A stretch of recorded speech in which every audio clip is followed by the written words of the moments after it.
Por allá. Por allá. Y yo ahora les pregunto a aquellos espectadores, ¿hacia qué lado nos vamos? ¿Hacia vuestra derecha o hacia vuestra izquierda? Ah, amigos, ¿queréis hacerla fuerte yendo por aquí? Pues vamos allá.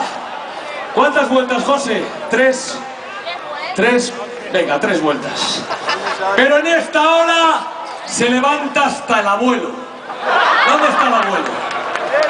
¿Dónde está? ¿Hay algún abuelo por aquí? ¿Dónde está el abuelo? Si tú tienes 30 años, hombre. Tienes 30 años. ¿Dónde hay un abuelo? Ahí está el abuelo. Míralo, míralo, míralo, míralo, míralo. Pues en esta, querido abuelo, va a haber 5.000 personas viendo cómo se levanta cuando le toque. Atento. Atento.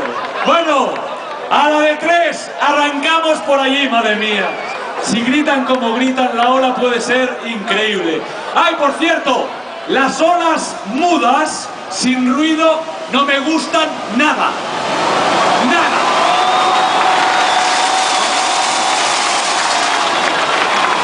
Increíble. 20 años y no había visto nada igual. ¿Preparados por ahí entonces? 3 vueltas tirando a tope. Abuelo, usted es el alma de esta ola. Usted es el alma de esta ola. ¡Vamos allá! 1, 2, 3, ¡arriba!